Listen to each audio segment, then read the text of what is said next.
Devil got my tongue once again, but there will be some cussing in this episode of Bewitched Banter. Content is not suitable for all listeners. You have been warned.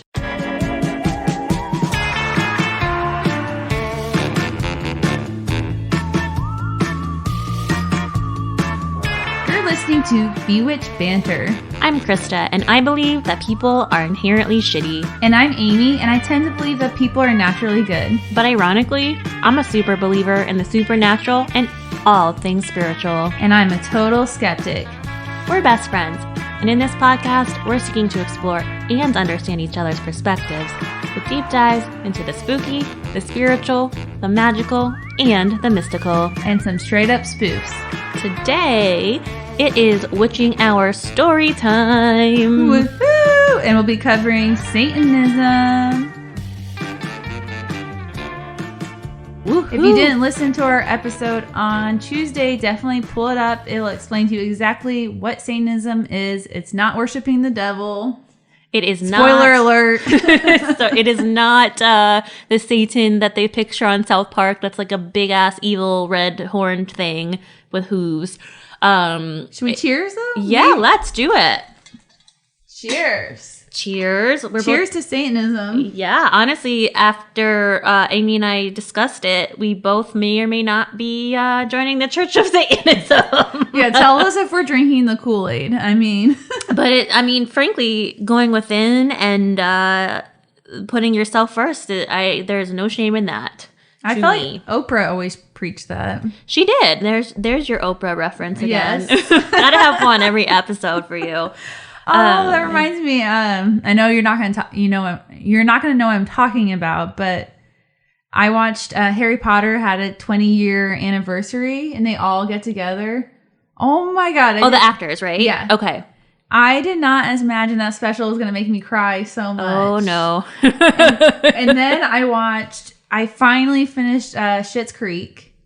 Oh my god! Wait, you didn't finish it yet? I just finished it last night. I thought you did. And then David. And then I went to watch a documentary about them filming the last sixth season, and I was crying to that. Okay, I cried on the part where Dan Levy, or Levy, I always screw up the pronunciation. I think it's Levy. Levy. Yeah.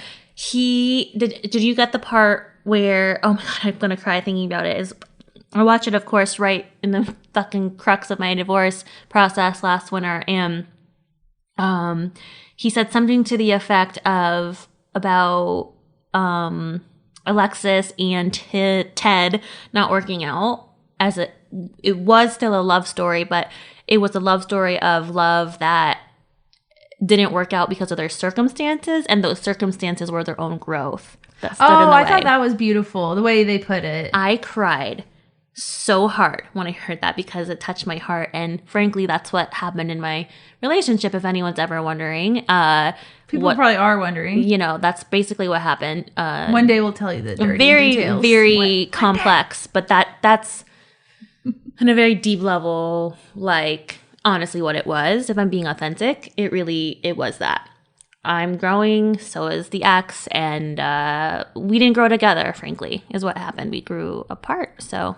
But for the benefit of ourselves, which is ultimately Satanism at its core, so. Yeah. Yeah, I just want to tell you, I watched, because I know I'm a Harry Potter enthusiast. I did not think that was going to make me cry. Then the Schitt's Creek. I went to bed, I was like, damn, I cried so much tonight. But they were all like happy tears. Yeah, it was a good one. I don't know, it was like a nice night of just watching a lot of TV, not doing much. I love those nights. Yeah, because it was, I honestly, like a first week back to reality after 2 weeks off after Christmas is soul crushing. I'll put that out there. 4 months off, 3 months off in my case. But you were dying to go to work, weren't you? I was. I needed some intellectual adult conversations other than my parents. So yeah, for me, it's like 2 weeks off wasn't enough. And I was like, I think I don't know if everyone else is like me, but for me, like after a really good vacation or like good break, it takes me like a week to kind of get back to reality and be okay with it. Mm-hmm. Yeah, it's always hard. That joke about like needing a vacation from a vacation is like so true just by the nature of how we live here in the States. Well, you like mourn the fact that it's over. Because I was surrounded with family all the time, doing what the hell I wanted. And then it's like back to the grind. And I was like, damn, they need like. Don't even, girl. But I really feel like they should give you a day off just to mourn. You have to be back. Day off. Yeah. Anyway, so Satanism would tell me to put myself first. So maybe I just need to quit. No, I'm just kidding. But it was just an adjustment back. How was your first week? It was so good. I absolutely love my team and the access that I get being part of the team I am, which is media relations. I see things from a whole nother perspective of this massive university that I had never seen before. So it's been really cool. Like, I'm the first to know things, or among the first, of course. Okay, my team so too. you got to tell me. I'll keep you in the loop. Don't you worry. But if there's any good news or bad news, I want to know. I mean, because it is our job to manage the crises, which would technically be bad news about the brand. So it's really cool. I will be doing a lot of writing. I'm back to my creative self and vibe, which is exactly where I'm meant to be, with journalists and creatives and thinkers and writers. And it's like, wow, this role is awesome for me. Yeah, it's awesome. So great week. There's two folks I work with are hilarious. I was telling you, I think yesterday, and just like old newspaper men, but they're like really funny, even though they're dad jokes. They're like just really funny and like so I mean, nothing's wrong with the dad joke. I mean, I love a good dad joke. That's why you love Corey so much. Yeah. Or a bad joke. Whichever way you want to put it. Bad or dad joke. Bad dad jokes both usually they coincide. But yeah, it was a really good week. And obviously, new apartment, my couch we're sitting on. Woo! Yeah. That I got today. Super stoked. Independent lady here. Doing it, baby. It feels really good to be not living with your parents. Not living with my parents, yeah, and to be on my own, really, on my own for the first time in my adult life, which sounds pathetic, but no, it doesn't. But here I am, and I'm loving it, and I just I super cannot wait to keep putting myself first, as Satanism would prescribe. They would. They'd be proud of you. Going into Satanism, I am covering, as we mentioned on Tuesday, the daughter of the founder of Modern Satanism, who, again, for those of you who may not have listened to the history hour, Anton LaVey was his name. His daughter, one of his daughters, let me say he has two, Zeena, is the gal I'll be covering. She is, well, first of all, the name is awesome because it reminds me of Zeena the Warrior Princess. Yeah, that's what... Did you ever watch that shit back in the day? No, it made me think isn't there like some game? Oh, that's Zelda. Oh, Zelda. Okay. My dad played Zelda. But no, Zeena with an X, I think Xena, was Zeena the Warrior Princess. And I used to watch that shit all the time. No, I was more of a gem girl. Oh, the cartoon? Yeah. Yeah, I remember that. Yes. I didn't watch it, but yeah. I loved it as a kid. I probably should not have been watching this shit. I watched this and Hercules with Kevin Sorbo. And I don't know any of these things. So hot. I don't know anything. He's like a typical, like, long-haired, big hunk, and like... Everything you're talking about right now is going over my head. Again, you with the TV references, I gotta get you on board here. Like, come on, girl. I'm not watching Zeena tonight. I will not make that promise. I couldn't make you do that if I tried, because it's probably so bad if we look back. I'm sure it is. But I loved it as a kid. Anywho, so Zeena is one of LaVey's daughters, and today she goes by Zeena Schreck, which was her married last name. She took her ex-husband's last name. She's about 55, and at just 55, she has lived one hell of a life, and there's no pun intended there. Like, she is kind of a badass and has been through some shit, as you can imagine, with her father being... Well, her dad seemed very different. I don't know how you could live a normal life with him as your dad. Yeah, exactly. And something I'll get into a little later is a little trigger warning-y around potential incest. With her dad? Mm-hmm. Now, Satanism's not looking as good. But they're always, to be honest, I can say that, but it's like any good group, if there's a large enough group, you're going to have some bad apples. Of course, when, like, power gets to a certain point. Well, it's not like he loved the media. He ate off the attention. So I feel like for him, he's probably like, Satanism sounds even more extreme. The more attention I'm going to get, the more outlandish things I say, the more things I'm going to say that piss off like the Christians, the majority. I don't know. It seemed like to me, you just like attention whore. A rabble rouser too. Yeah, exactly. Zeena is Again, crazy, cool, but wild life at just 55. She has been listed as an artist of all sorts. Singer, songwriter, musician, composer, performance artist, photographer, visual artist, author, and religious teacher. So she's one of those annoying people who can do it all. Yeah, you know. Those people are annoying. No, they are, but after researching her a little bit more, I kind of really dig her. But a lot of her, no surprise, music influences came from mystical and magical traditions, right? Again, her dad's of modern Satanism, so... And he did believe in ghosts and the paranormal and all that stuff. Yeah, and I think she might too. I didn't really get into that much with her, but I could see that she would. So, Zeena, a person that can do it all, again, fuck you people out there. From Bewitched Banter, with love. Love the Bewitches. Zeena was born in San Francisco to Anton LaVey, as we said, and her mother, Diane Hagerty. And they were both the co-founders of the Church of Satan. But he wasn't with her when the church split, right? Is someone else? I think so, yeah. Or he was with her mom? I think they split. To start, I'm going to share a very odd and kind of disturbing, but like funny disturbing. But it's funny in that her dad, Anton LaVey, looks like a total clown, like an asshat. And this video is of Zeena's baptism into the Church of Satan.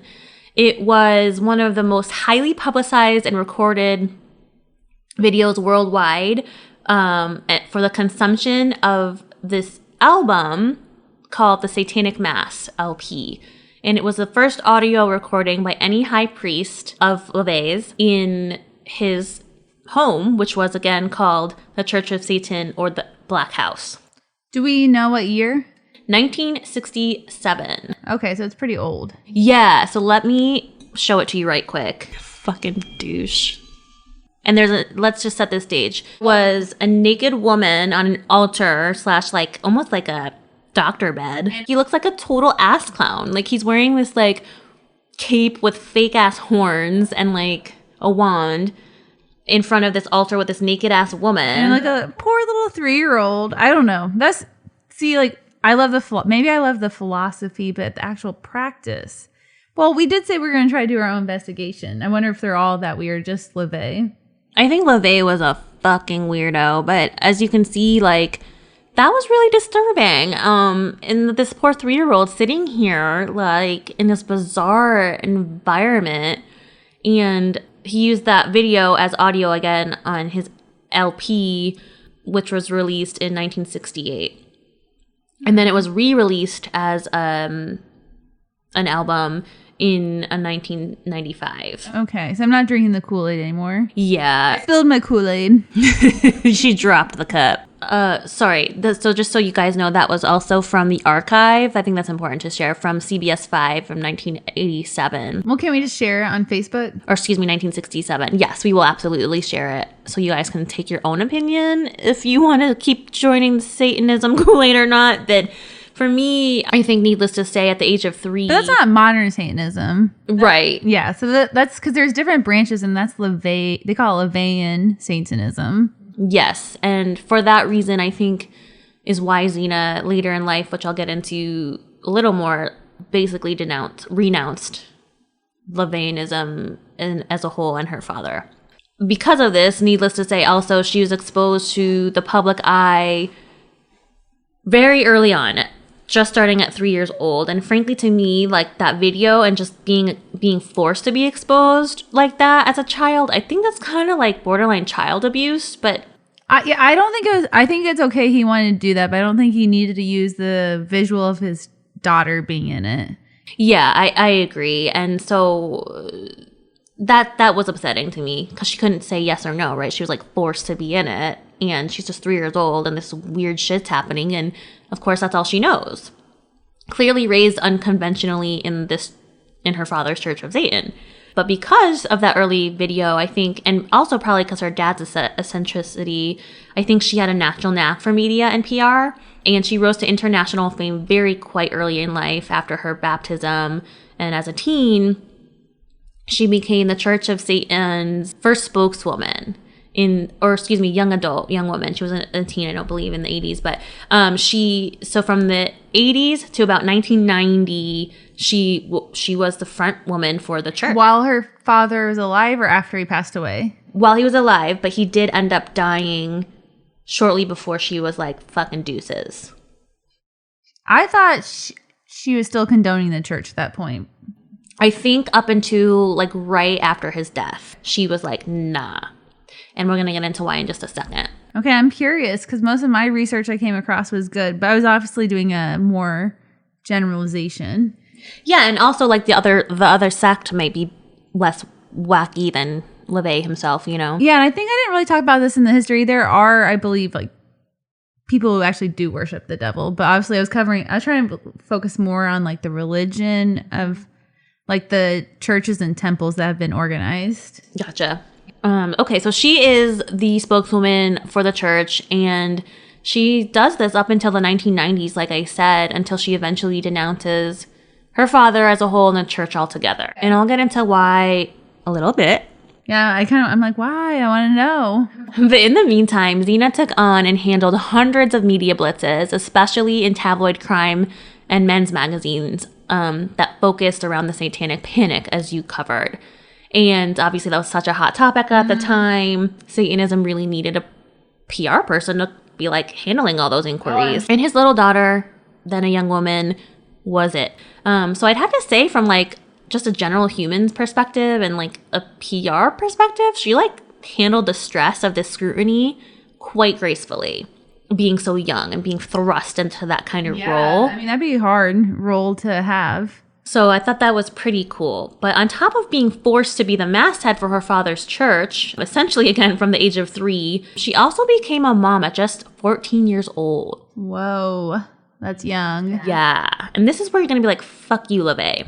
And at just 2 weeks after having her son, she was forced to move out of the Black House, which again was the Black Pope's Church of Satan headquarters in San Francisco. And it left her obviously destitute, right? Like she's a 14-year-old kid with a new baby. Neither Anton or her mother supported her financially. That's like against everything they preach. Yeah. What hypocrites. Yeah. And what grossed me out even more was this little quote from LaVey's biographer, Burton H. Wolfe. He described, quote, 13-year-old Zeena in his introduction of the Satanic Bible as such. Ugh, so gross. Zeena remembered by people who saw the famous photo of the Satanic Baptism as a tiny tot, but now she's a gorgeously developed teenager attracting a growing pack of wolves of the human male variety. Ew. Isn't that disgusting? Yeah, that's gross. So, like, there's these nasty ass, like, old men commenting on her, 1, and 2, like, bleh. You're forcing her into this spotlight that she never had any fucking choice in. Like, not okay with that.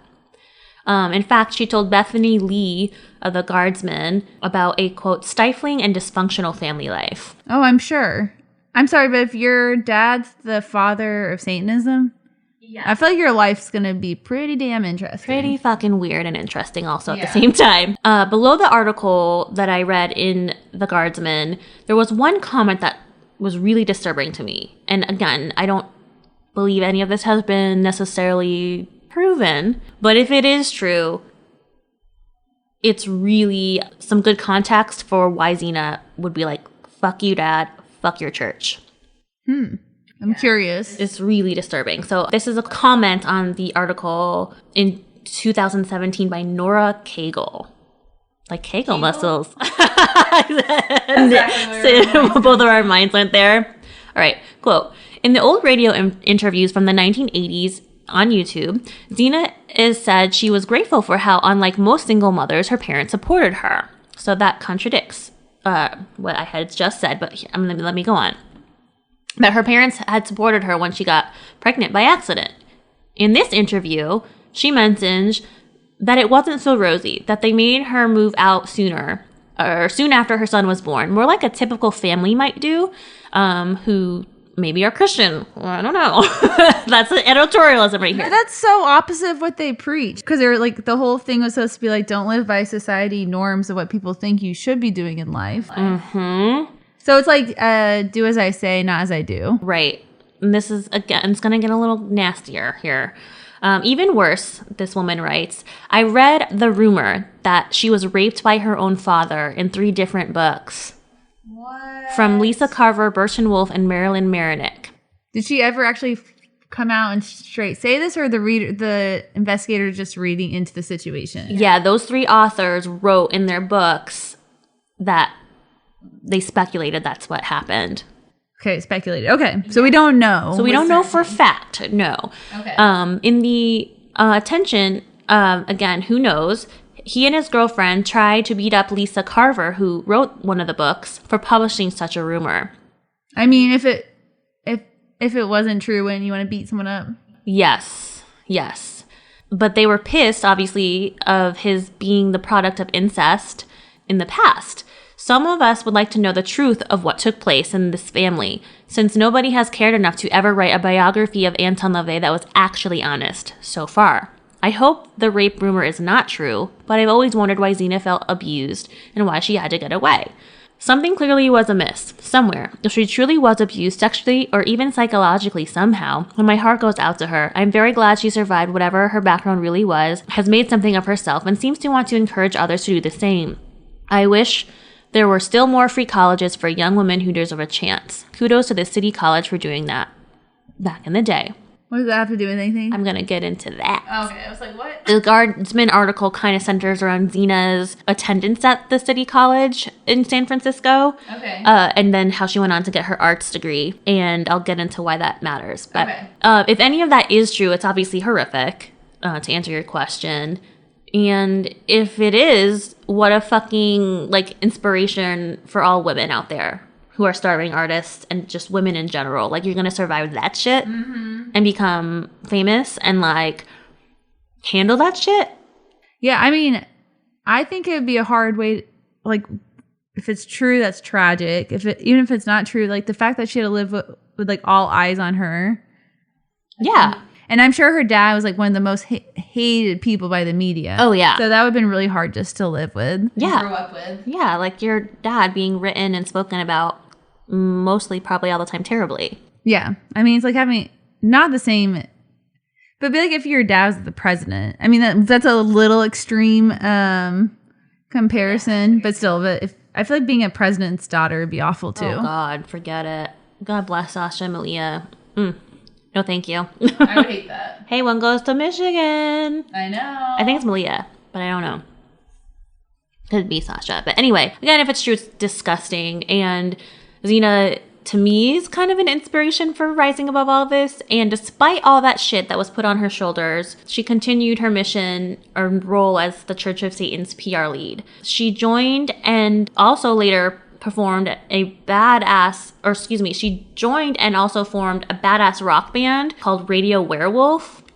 I don't listen clearly because it's mostly goth/punk, but she'd go on to perform a plethora of other genres in her performing arts career. Oh, cool. And by the way, she lives in Berlin right now, which I believe is super gothy musically.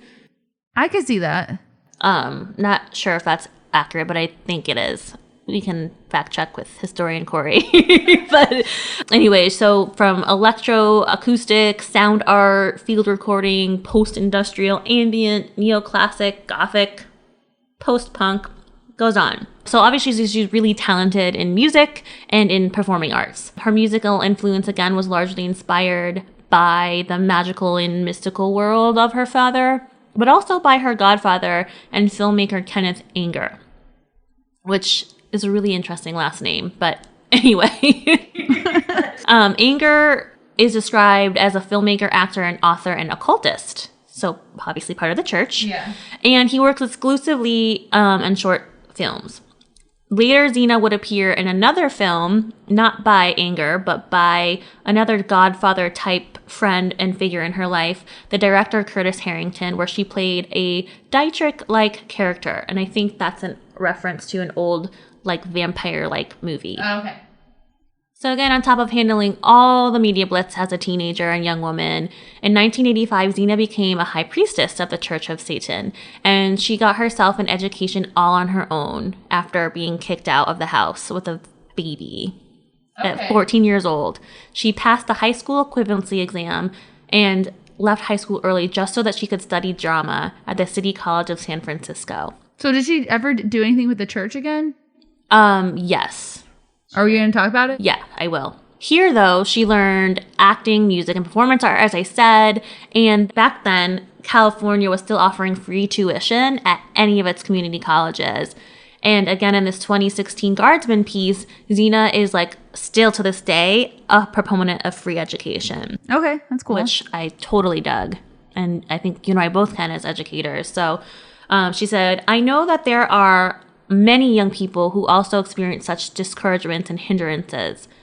In instances where families fail young creative people and there are no state-supported educational possibilities, like the Community College of San Francisco was to me then, I fear that this is a recipe for disaster, end quote. Meaning this was when a time when California as a state was voting on to continue free education at the community college level. And she was speaking on how if they don't continue the free education. Oh, okay. I'm following. Which we're fucked anyway in the education system, as we know. But yeah. Anyway, she's badass and progressive in that fact, that she's all about the free education because since she was kicked out at 14, she was afforded this awesome opportunity. And by the way, she must be really fucking smart. Yeah, she has to be really smart. Really smart, right? To get past this high school exam on your own and then get into college and just... all with taking care of a baby. Yeah. I can't imagine. So pretty damn inspiring to me, as I said. She later went on to found the band Radio Werewolf and marry her bandmate Nicholas Schreck in 1988. She kept his last name. And they sadly divorced in 2015. I think likely because he was a racist piece of shit. I'll get into that in a second. Who is it? Nicholas Schreck is his name. I've never heard of him. He was her bandmate in this goth band, Radio Werewolf. And again, they divorced 2015, but in 2019, they both issued a statement written jointly saying that after being separated since 2007, we've agreed to amicably divorce. Conscious uncoupling. No, I don't know, maybe. They probably did say that. Oh, shit. She again chose to retain her married surname, which was Schreck. Here's why he's a total fucking piece of shit, though. Okay. There was a little bit of a riot in the 80s during the Satanic Panic, and there were people kind of like protesting against it. Meanwhile... Against the riot or against the... Against Satanism. And Schreck, basically her ex-husband, totally just went on peddling about his hatred towards people in general and like mixed people, eugenicist ideas, like, and just eradicating entire populations of people. Wow. Okay. Yeah. So total Nazi vibe. He needs to be canceled. Yeah. There is actually, now you say that, I came across my research because I know I kind of went positive, but there's obviously branches that aren't so great. There was a Nazi, I kind of wanted you to cover it, the Order of Nine Angels or whatever. Oh, well, okay. So that didn't come up in my research, but he very well might have been a part of it. It's like the Order of Nine Angels, and I think they were like a Nazi group that were considered Satanists. He very well might have joined that because, yeah, he was a total fucking piece of shit. And you know, in the meantime, to answer your question, Zeena's still out there peddling her dad's views and the religion. Mm-hmm. She's helping him promote the book that her dad writes, The Complete Witch, or What to Do When Virtue Fails, was then reprinted as The Satanic Witch. And Zeena even wrote the introduction in her father's book. So she's out there touring for her dad, doing all the shit for the religion, trying to keep it together. And, you know, it just, I don't know, it just bothers me so much that she was like forced into doing this. And in 1989, while promoting the book, Zeena and her husband, her then husband again, Nicholas Schreck, he was not a member of the Church of Satan actually, but he was just out there for publicity basically. You know, he went on a rant about like how we need to clear a whole generation of people. And then later, Geraldo Rivera comes on the fucking scene, and we know how controversial he is. And he's interviewing them and tries to call them out on like all the press that the Satanic Panic is happening, basically. And it just like totally like went basically all just for publicity for her ex-husband to make a scene and like put on a show for the cameras about being a racist, essentially. Okay, so they gave him a platform. Yeah. To spew his hate, basically. Yep. So they interviewed with Geraldo, and, you know, again, he's very controversial, including this story on Satanism, tries to press them on, like, what the fuck are you doing? And at this time, again, Zeena is a high priestess, and she remained, again, that spokesperson until 1990, forming the Temple of Set, which you covered, as the Scythian Liberation Movement. And she also, during the Satanic Panic time, had regular contact with law enforcement. This is where I like her.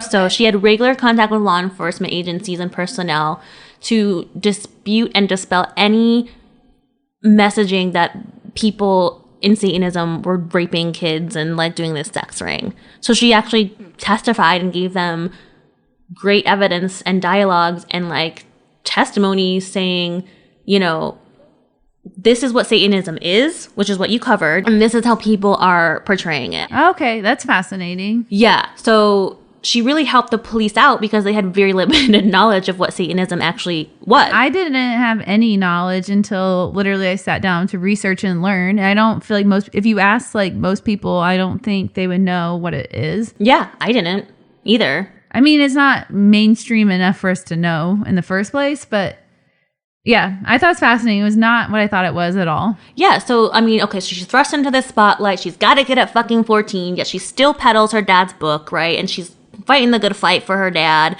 despite maybe being raped by him. God damn it, Ella. Oh, no. So, Zeena, as we know, 3 years old, thrust into the spotlight. Potentially may or may not have been raped by her own father. We don't know. Yet she's still going on. She has a kid at 14, kicked out the house, still goes on to help her dad with this whack-ass religion, and then even goes on to get her own education on her own, and then helps law enforcement, and still promotes, like, free arts and free education. So, to me, kind of fucking dig it. Awesome. No, I like it. Again, by helping this is the most salient point to me for kind of stuff we love and cover. In 1992, because of her help, the FBI issued an official report featuring the criminal conspiracy theories of this time. So basically, she helped them set the record straight that this was all bullshit. Oh, that's cool. Yeah. That's really cool. So today, Zeena is a Buddhist, and she, and again, has totally renounced her dad and the religion, joining the Temple of Set. Did she ever say why? Not publicly, except for she kind of realized the trauma, and there's a little bit of a quote from here that alludes to why. Okay. And she also teaches Tibetan Tantric Buddhism. On her website, it says, drawing on her own triumph over these other dysfunctional family experiences, I'll say. Yeah. Zeena is a professional bereavement counselor. So again, like this helping people in the community that you talked about. Yeah, that's really cool. She founded the Scythian Liberation Movement's public outreach program called Phoenix, ironically, all caps. And this program helps others in similar situations as hers. And in it explains that since 2004, Phoenix provides spiritual healing for victims of other exploitative pseudo-religions and organizations. Former gang members, whistleblowing ex-employees of corrupt organizations and government agencies, relatives of the violently mentally ill, and survivors of all forms of institutional abuse, including the secretly abused children and spouses of prominent personalities. End quote. Nice. So, like, to answer your question, in a nutshell, I really think she was abused. Well, I know she was, because she was never asked to be a 3-year-old in this weird-ass satanic shit. And if not physical, it's definitely emotionally abuse. And she was kind of probably thrown into a world of like never really fitting in, because like most of us have parents with quote unquote what you call normal jobs, and I think having someone who's called like the Black Pope or Black, what is he called? Yeah, Black Pope. Yeah, Black Pope. The Black Pope can't probably make for a normal upbringing, because I'm sure like you probably didn't have people over at your sleepovers growing up. I bet she was probably isolated a lot as a kid, unless there were like other families in the church that she got to know. Maybe Yeah, she had a half sister named Carla, and it looked like through my research that, so I wasn't obviously focused on Carla, but Carla, the half sister, and LaVey's lover were fighting over the estate at the end of the day when he died. And by the way, for a man who preached wealth and self-indulgence, he was only worth $60K at the end of the day. That's all he had. I mean, which is barely a salary, these days. Mm-hmm. So, but it didn't mention Zeena involved in any of that, because I think she, woke to like, I gotta do my own shit, as evidenced by her being kind of a badass on her own. Yeah, because kind of what I read was like she was unhappy with the way the church moved forward. That's all I knew. Yeah, and I think that's definitely the public messaging probably, but after doing this research, I really think there was some serious abuse going on. Yeah. But again, that's speculation. Yeah. I want to circle it all back around to today, and the anxieties of the Satanic Panic and how they were not really focused on the right thing, because what was underneath it all, bowing back to Zeena's ex-husband, was white supremacy.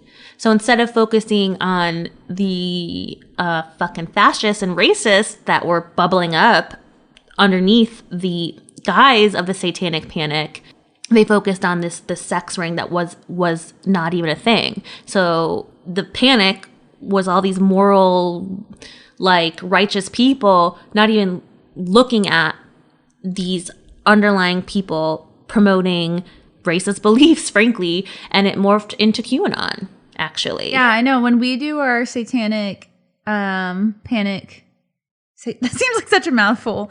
Or what is it? It was a Satanic Panic, right? Yes. Uh-huh. Yeah, when we do that, one of us should cover QAnon. Yeah, I mean, that will take a couple episodes, I'll be honest, because it's wild, it's racist, it is anti-Semitic, it is everything. But they say, like, because I was like, when I was looking into Satanism, obviously Satanic Panic kept coming up in my search, and it was like, Satanic Panic is still happening today, but it's in the form of QAnon and other groups. Exactly right. I think we should definitely do, and that would be a good thing to cover. Yeah, I'm into that. And it's insane how did that shit get overlooked? You know what I mean? Like, that disgusts me. Like, I know it's like herd mentality, but like how can you be so concerned with shit that's not even happening and yet turn a blind eye to this underbelly of like complete batshitness that is now QAnon, Yeah. I mean, that's a whole nother conversation. It really is. But it's all this conspiracy bullshit. And it's just really sad that it's still, it's just coming on today. And unfortunately, like you said, there are some sects of Satanism that are still of subscribing to those beliefs. Yeah.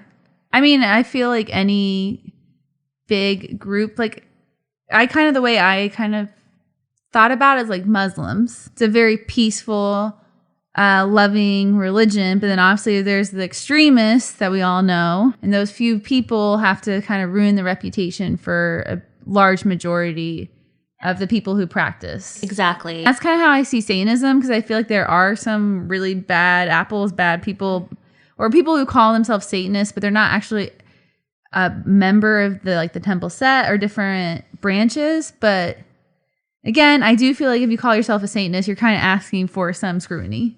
But my story, are you finished with yours? So I just wanted to say, like, despite that depressing ending, Zeena is a real inspiration, I think, to this day. Awesome job. But mine's gonna be a turn, so it's gonna be very positive. Oh, let's do it.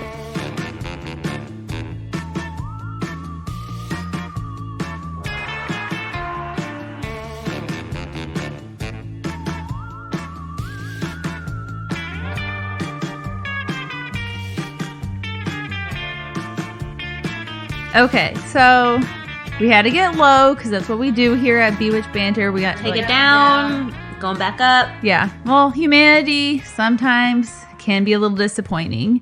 Thank you to my point. Every episode, people are shitty. So what I'm going to cover, though, it's going to be a good one. And so when I was searching what to do, I saw the following. Fortune magazine published an article saying why Satanists may be the last hope to take down the Texas abortion bill. I found another article that said how the Satanic Temple is using abortion rituals to claim religious liberty against the Texas heart bill. Hell yeah. The Guardian published an article called Devil's Advocate. Are Satanists now the good guys in the fight against evangelical rights? Fuck yeah. Another article is Hail Satan, the Satanists battling for religious freedom. Holy shit. And I was like, tagging sis on this. Oh yeah, she would love this. She would probably eat this up. But first of all, I was like, damn, they know how to be dramatic with headlines, right? Oh yeah. But again, I was intrigued. So I was That's the art, baby. even before I could even get to it, I was like, your sister being a gynecologist would totally get behind this. Yeah, anything to save women's health and rights. Absolutely. And I dig their sensibilities, and I kind of like how they give a big finger to the man. Yes. I'm all for it. All about it. You know I am. So they are currently filming a documentary. It's filmed by Penny Lane, which is called Hail Satan. And I need to the Beatles, Penny Lane? Penny Lane. I mean, he might have been named after that. I don't know who Penny Lane is, really, but I thought I would give them credit where credit is due. What'd you say? So I'm telling Corey on you. Oh, I've been to Penny Lane, actually. I got a little... I'm acting like I'm more woke with your Englishness than you. Yeah. Bitch, I'm calling you out. The documentary is called Hail Satan. Now, I need to fact check this. I need to see if it's out already, because I didn't check the year. I think the article was written last year, so maybe it's out. We will check. So it's called Hail Satan. I'm not sure if it's out yet. I will check, but the article is written around 2020. And it follows the temple where the Satanists fight back on the overtake of Christianity on U.S. life and its political influence. Whoa. They are fighting for humanism rights, and their mission statement is the following. Quote, to encourage benevolence and empathy among all people, reject tyrannical authority, advocate practical common sense and justice, and be directed by the human conscience to undertake noble pursuits guided by the individual will. Fuck yeah. And one of their main missions, which I could totally get behind and I absolutely love, is to keep the United States a secular country. Yes. Which is I was funny saying amen. Amen! But still, that's what we are supposed to be. A country for all people, no matter what your faith is or background is. Yep. So one example, a lot of us probably know this story, is in Oklahoma state capitol. There's a monument dedicated to the 10 Commandments. Oh, I didn't know that. Yeah, and so, again, that shows favoritism. That's not secularism. Christianity, yeah. So they have asked as I love what they do because it's very outlandish, but some of the stuff they do, it's really outlandish, but it does a great job of portraying how we're not a secular country. So they shouldn't be. Shouldn't be, but we are, unfortunately. Yeah. And they asked the state of Oklahoma to allow them to build their own statue of a deity, Baphomet, which is a version of the devil, to restore a religious balance. Okay. That's fair to me. And if anyone, we should definitely post a picture of what Baphomet actually looks like, because it's an image of, I'm sure you guys know it, but probably have seen it, a goat with a devil with wings. Have you seen that devil? I feel like I was reading in my research that the Sabrina Teenage Witch Netflix series used it in their set, and this church or maybe a different sect tried to sue them because they ripped off their Baphomet. Oh. But maybe not. It could be. That'd be interesting we should look into it. So this group has so it's not a small group. It's a group of 50,000 members. And I know it sounds freaking outlandish to ask the government to allow a statue of Baphomet as a monument. But it's they're doing it as a stunt. And it's an extreme way to show Because if they asked for any other normal statue, the government, it wouldn't have caused the headlines. Oh, but they'll keep up Henry E. Lee or whatever. What is his name? The civil rights bullshit. Oh, yeah, exactly. But, like, it's like a way to be, they're being extreme, and it's like kind of showing and portraying how, well, how come you favor this religion but not other religions? Yeah, exactly. And in the court of law, technically, that shit needs to be considered. Mm-hmm. And that definitely will happen in this story. Yay! So I actually love this organization. They're like amazing, and they give back to their community in such huge ways. So in the documentary, they show that they encourage their followers to donate blood. They collect clothes for the homeless. They clean up trash in public areas. And I thought this was really cute. Like, they use pitchforks, like a devil's pitchfork, to pick up the trash sometimes. Oh, that is cute, actually. I was like, it's gimmicky and just weird, but I can get behind it. Gimmicks work, though. Shit.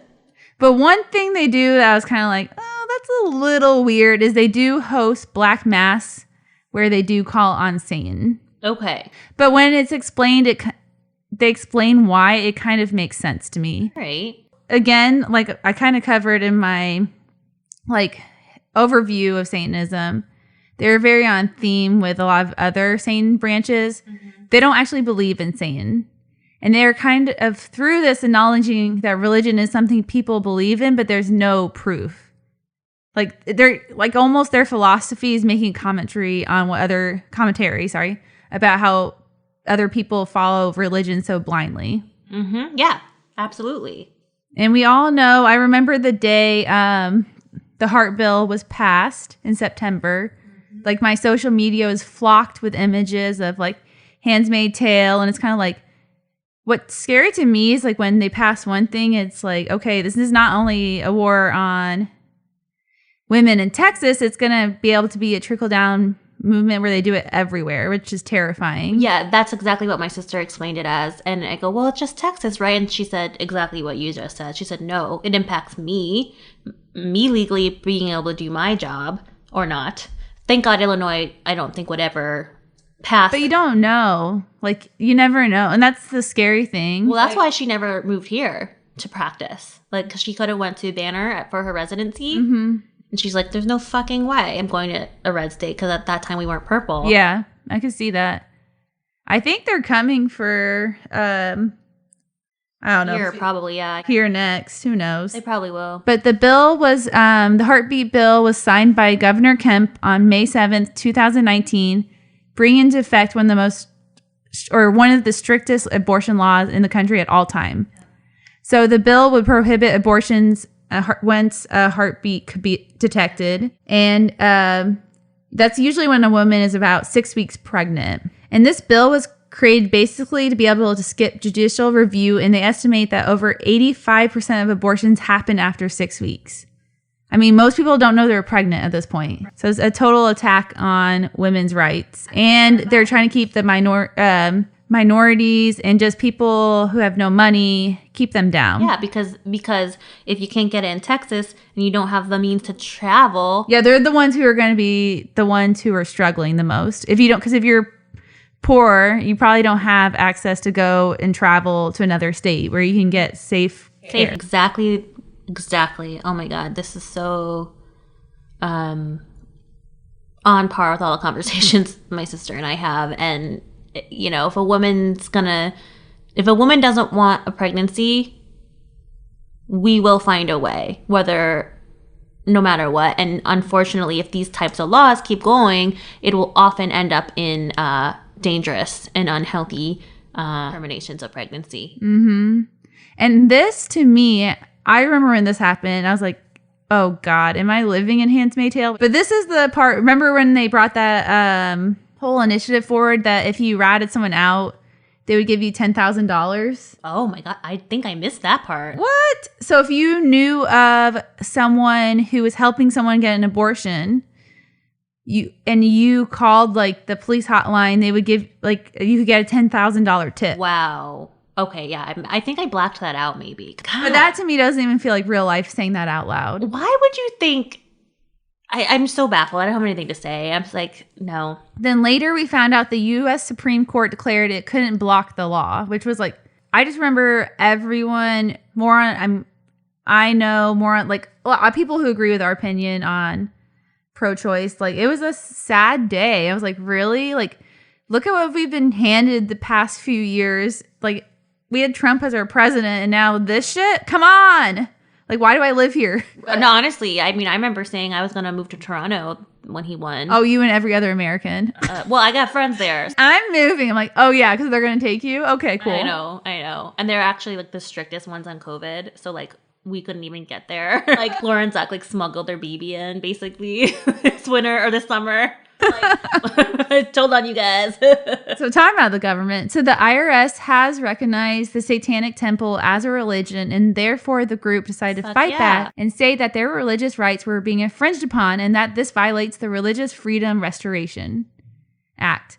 And in this argument, they say that the abortion restrictions infringe upon their rights. Fuck yeah. The Religious Freedom Restoration Act was enacted in 1993 and restricted the government ability to burden religious practices. And I thought this was super interesting. The actual act came from, or originated in 1990. And this is because they denied a Native American church the legal right to smoke peyote as a sacred act. In response to this caused the Congress to write an act which they signed into law, saying that they couldn't do that. Good. So I'm ashamed to admit, I actually got some of my Christmas decorations from Hobby Lobby because capitalism got the best of me. It was 50% off, and I saw on Instagram, and I was like, that shit's cute.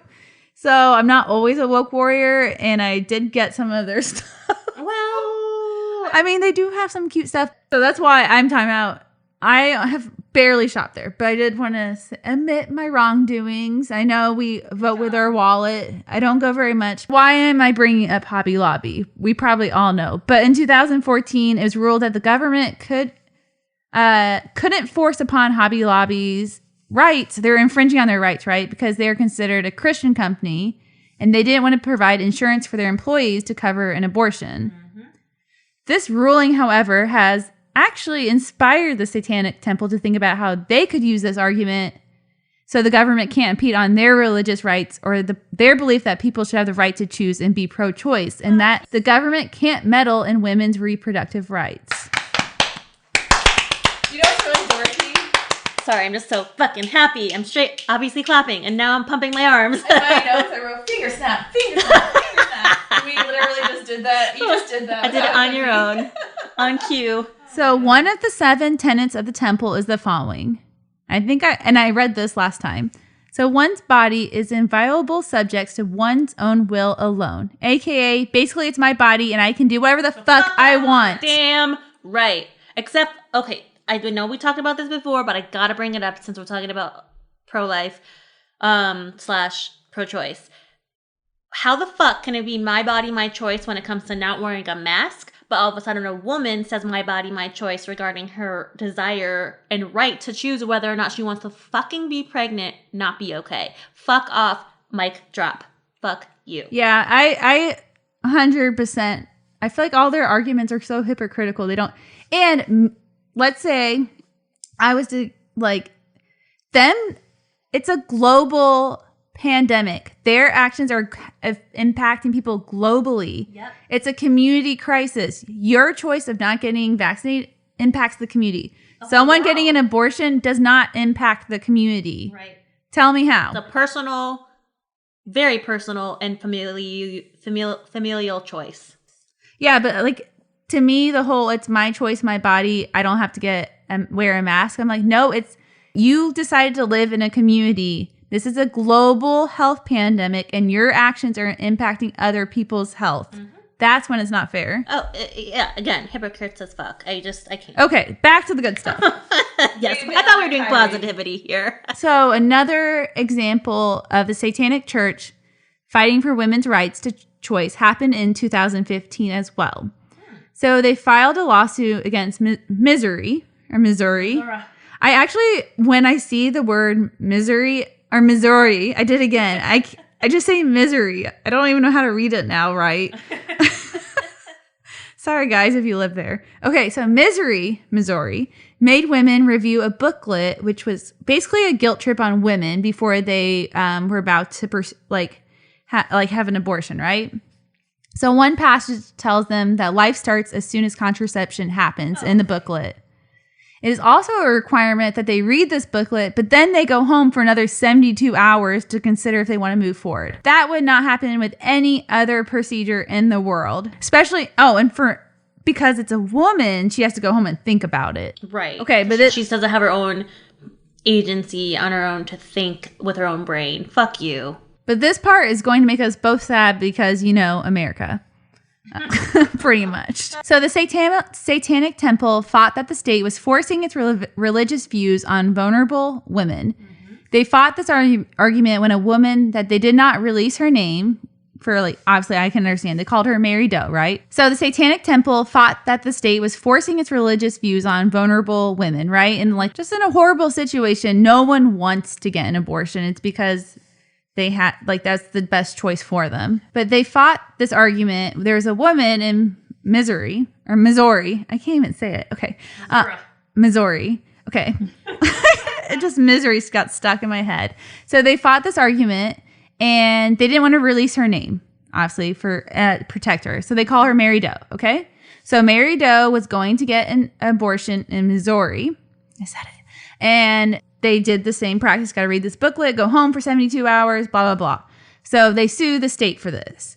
But because the judicial system is so slow, you know how long it takes to get to a case, by the time they actually went to address the case, Mary Doe was no longer pregnant. And then as a way not to face the lawsuit, they stated the group had no legal standing since she was no longer pregnant and she no longer needed an abortion. So I know our blood is all boiling at this point. But let's remember, that how progressive this is, and look at the group, even if they're not getting things passed, there's 50,000 people in this group, and it's nice to the more we keep pushing back, the more we can get progress going towards the right way it should go. Right. So it's not going to happen overnight, but by these things happening, it does put it in front of the Supreme Court, or it does put it in front of the court. It gets people talking about it. And that's really, you have to remember, these things don't happen overnight. But now this group is smart. They decided to create an abortion ritual. And in this ritual, so the ritual literally is, a woman celebrates her autonomy. So she says, I have the freedom to choose. I am going to have an abortion. In the ritual, she obtains an abortion, and that's the end of the ritual.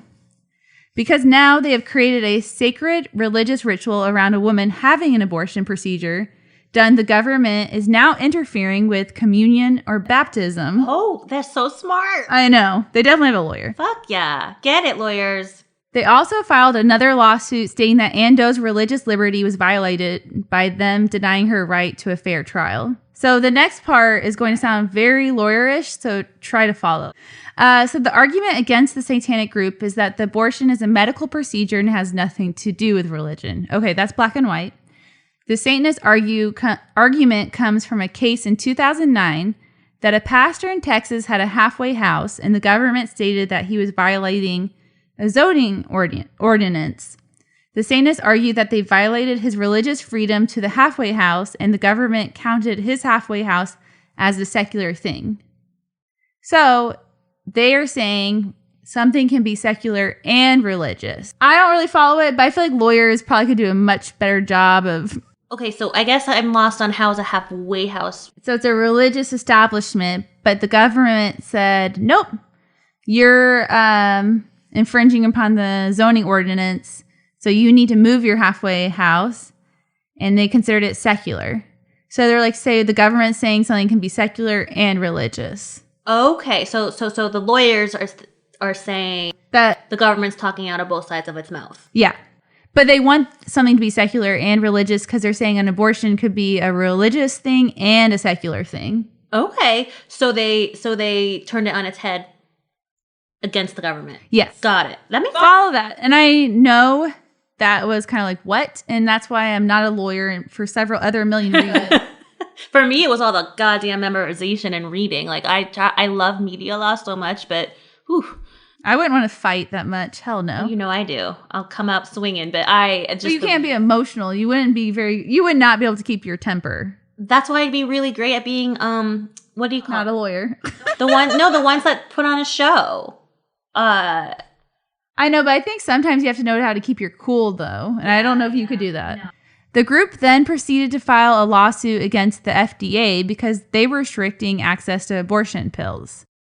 They stated that because a doctor has to pursue them and that a doctor has to act in adherence to the state law, that they were infringing on their religious rights and their religious rituals. They fought that a woman should be able to get access to abortion pills through the Satanic Temple after they had received a letter from a doctor stating it's safe for them to use and they wouldn't have to adhere to the FDA regulations this way. Well, I have a question. Sorry. Going back to them performing the abortion. The ritual is kind of a metaphor. Like the woman says, I have freedom to choose. And then they would go safely to a doctor. Got it. That's what I envisioned, but I just wanted to clarify. Okay. So the lawyer of the church said this is pushing it, though, because the temple then would also be a pharmacy. Oh, and that's pretty close to getting to the FDA's not good list. But it would be hard to balance, but they would be handing out the pills at the church. But again, this is all about statements and pushing the boundaries, getting people to talk about it. The opposite side of this, of course, is pissed, and they believe that the Satanic Temple is finding loopholes not to have to abide to the law. But Lucian Graves, the co-founder, has a good point stating that they aren't trying to infringe on anyone's rights, and really the ones who are abusing the system is Hobby Lobby, who's infringing on their employees' right to choose. Fuck yes. Yes, I agree. That's all I have to say about that. And there are critics that move forward stating that when a law gets obliterated by so many loopholes, it starts to not stand ground anymore in court cases. And I love this next point. They point out, though, the only people who are benefiting from all these loopholes are Christians. Yes!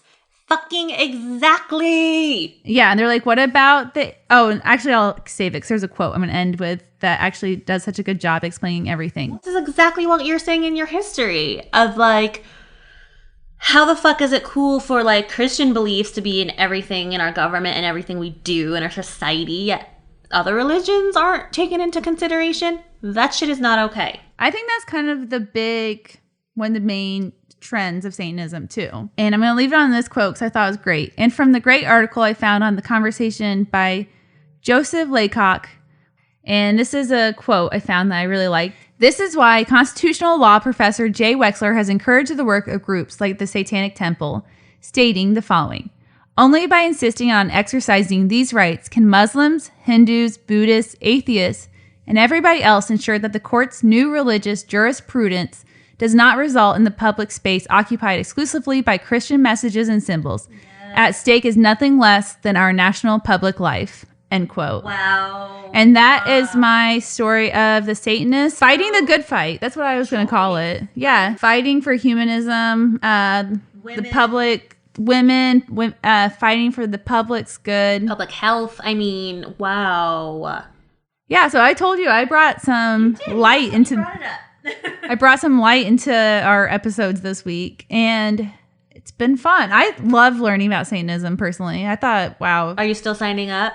I don't know. I honestly, you know me, I'm never going to go to church, or a temple, but I can totally get behind celebrating oneself. Like, everyone needs to work on that. We are all our worst critic, and like anything's going to make people like take a little time to celebrate who they are, find what makes them happy in life. Like, how could I not be behind that? I think anyone would. I don't know if I'm totally against the whole like imagery of Satan. I know a lot of it has to do with like romanticism.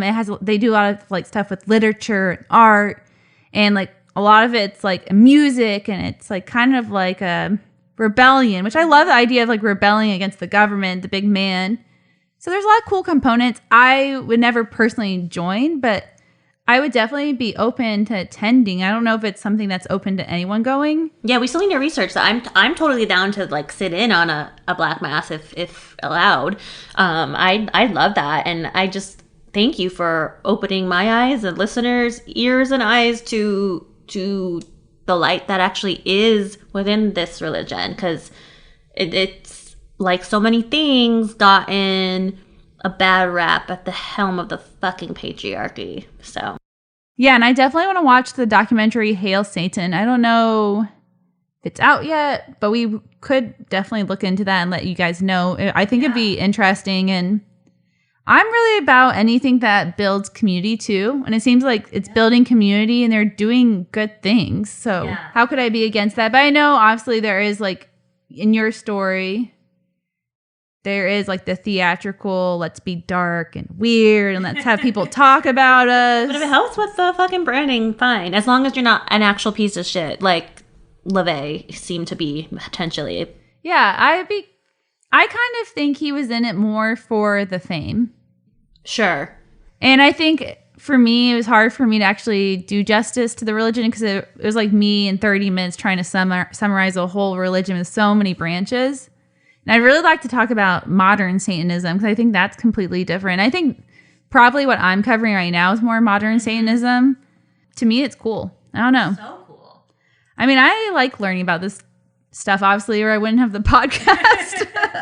But it's kind of cool to cover a religion where I'm like, oh, I could kind of get behind that. But I don't really know. I think the reason I can believe in this more is because it seems like it's more of a non-theistic religion. Yeah. So that's probably why it resonates with me more. Mm-hmm.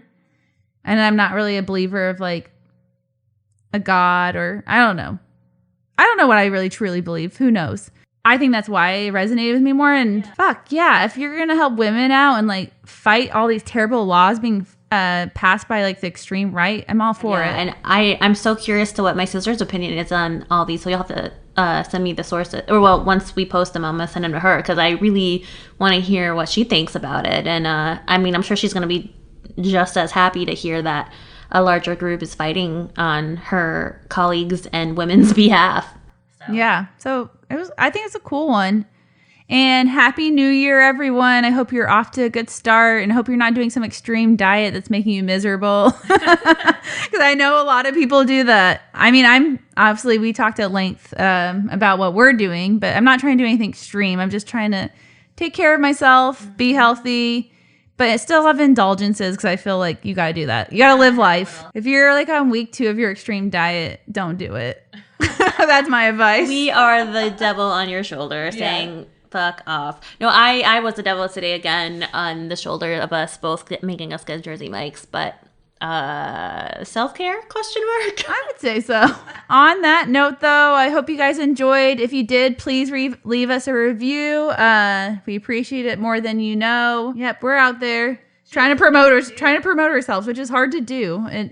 Don't you think so sometimes? Yeah, it is. It's a weird thing to do. Like, obviously, I know how to promote others and brands is what I study, but oneself is tough, and I'm really proud of us still, so. Yeah, we've came a long way. Long way. Send us a note. Tell us what we got right, wrong, what you liked. Please, we want to know, because that's the only way we're going to learn. I know. That's why I'd like to, if we could, if they're willing, it'd be awesome to do an interview with the temple in Tempe to see what they really think, because, like, from what I'm getting is not from a Satanist, it's from the media. So I'd like to know if they did a good job explaining what the religion's about. Which, before we wrap, I really want to interview my friend Courtney, who we did a little mini promo with upon launch in October. And again, her store is Crimson Sage Apothecary. Oh my God, I got that word right for once. And she does amazing things, but I got it wrong. Speaking of getting shit wrong in the media, we called her a Wiccan. She's actually not a Wiccan. What is she, a witch? It's something Nordic witch, and I'm still screwing that up, so I apologize, Courtney. But we do want to have you on, and you come set the record straight with us. What is your practice? How you do it? And she was also featured by the Phoenix New Times in Halloween season regarding her practice, and they even got it wrong. So she's like, let me explain what it is. Not Satanism, obviously, different branch of she's the devil worshiper. Yeah, no, she's rad, and I want to just apologize for getting it wrong because she's not a Wiccan. Okay, cool. I'm open to that. We're open to any new content. Really, we are learning so much on this journey, and I hope you're learning along with us, having a few laughs. I mean, this is what it's all about at the end of the day, and I'm gonna say peace, be witches.